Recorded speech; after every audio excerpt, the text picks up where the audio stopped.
এক্ষুনি সাবস্ক্রাইব করো SB math পাড়া চ্যানেলটিকে এবং পাশের বেল আইকন ক্লিক করো সমস্ত ভিডিও পেতে। যে ভিডিও শুধুমাত্র পরীক্ষার নম্বরই বাড়াবে না, জীবনকে সুন্দর। 2018 সালে যে প্রশ্নটা করছিলাম সেটা আমাদের 4-এর 5 নম্বরের যে প্রশ্ন।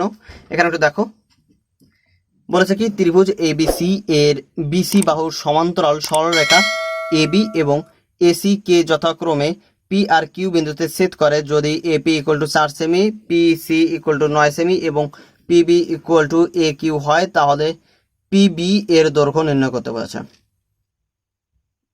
পড়ে গেলাম, হয়তো কিছু বোঝনি। দেখো, এ বিসি একটা ত্রিভুজ বলেছে, আর বিসি বাহুর সমান্তরাল সরলরেখা পি কিউ আঁকতে বলেছে, যা এ বি আর এসি কে যথাক্রমে পি আর কিউ বিন্দুতে ছেদ করে।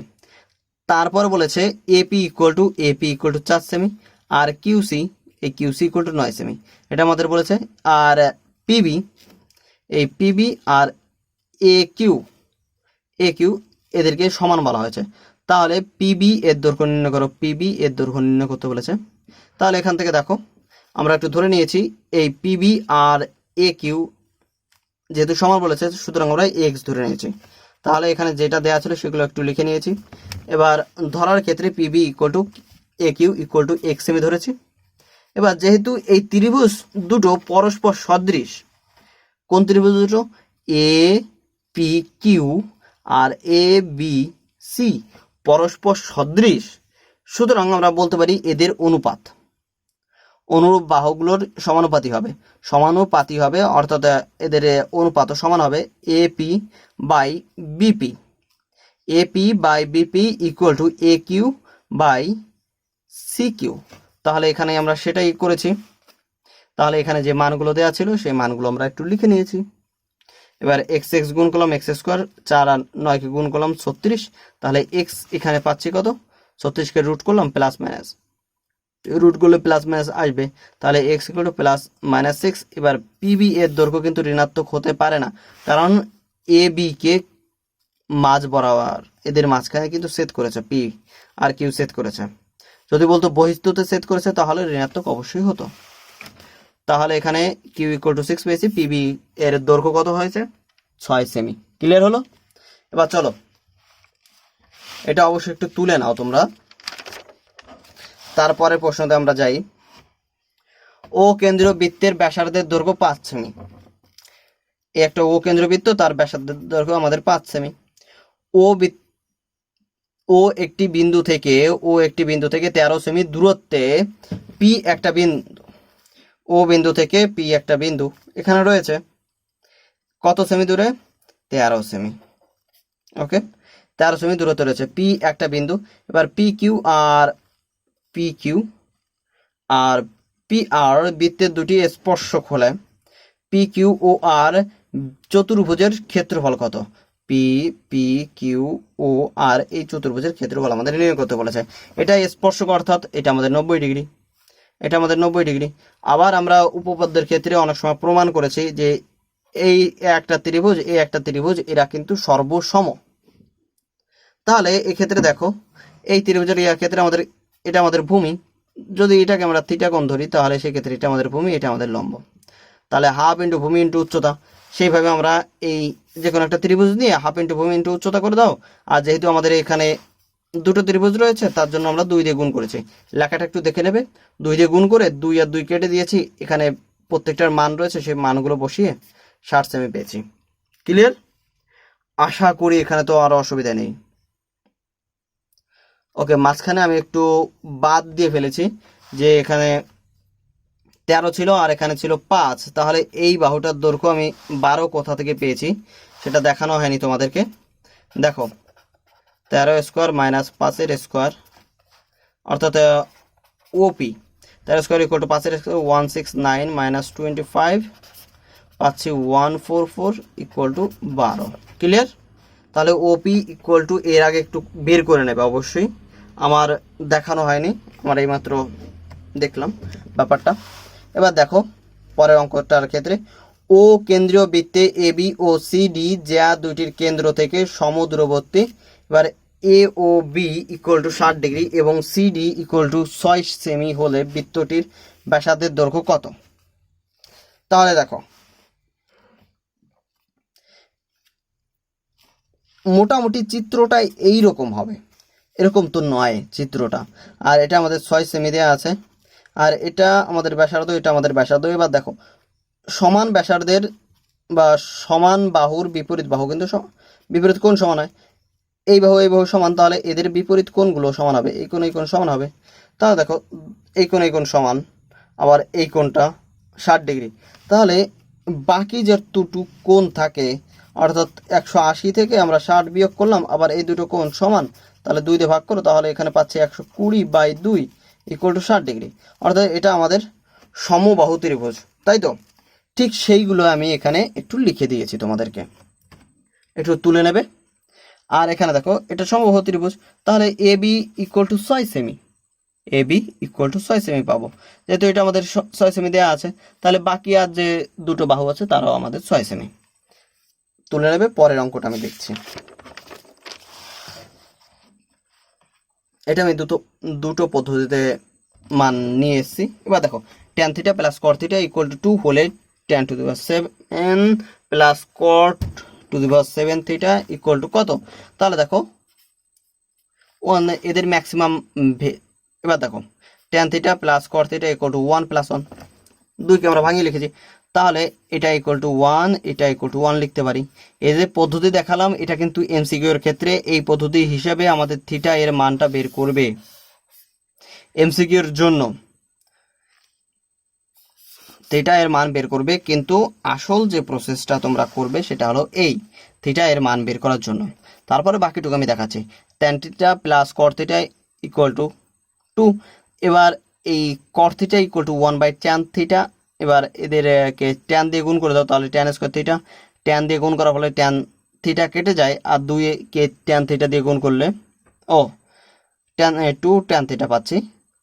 এবার দেখো tan স্কয়ার থিটা, এটাকে বাদিকে নিয়ে আসলাম, 2 tan square tan theta plus 1/1 equal to 2, 1 equal to 0। এবার দেখো এটা আমাদের সূত্র পড়ছে, এটা কত? a square minus 2 into a into B হলো 1 আর a স্কোয়ার, অর্থাৎ বি a স্কোয়ার। তাহলে এটা আমাদের সূত্র পড়ছে a মাইনাস বি তার হোল স্কোয়ার। তাহলে tan থিটাই, এখানে আরেকটা লাইন করা হয়নি, tan theta minus 1 equal to 0, তাহলে এখান থেকে tan থিটা ইকুয়াল টু 1, তাহলে এখান থেকে tan theta equal two tan 45 degree, তাহলে থিটা ইকুয়াল টু 45 ডিগ্রি পাচ্ছে। এবার তাহলে এখানে আমরা একটু বসাই, এখানে আমরা 45 ডিগ্রি 1 আর হোল টু দি পাওয়ার 7, 1 তার এখানেও কটের ক্ষেত্রেও 45 degree whole to the power 7। এবার 1 প্লাস 1, 1কে যতবার গুণ করিস তারা তো 1ই হবে। এবার চলে যায় পরের অঙ্কের ক্ষেত্রে। কি বলেছে দেখো, একটা স্তম্ভের ছায়ার দৈর্ঘ্য এবং একটা স্তম্ভের উচ্চতার অনুপাত দেওয়া আছে √3:1 হলে সূর্যের উন্নতি কোণ আমাদের নির্ণয় করতে বলেছে। এবার এ বি সি এটা আমাদের দেওয়া আছে, এ বি ও বিসি যথাক্রমে স্তম্ভের উচ্চতা আর ছায়ার দৈর্ঘ্য দেওয়া আছে। বিসি ইকুয়াল টু √3x একক, A B equal to x একক। এবার দেখো বিসি এ ইকুয়াল টু 0, কত?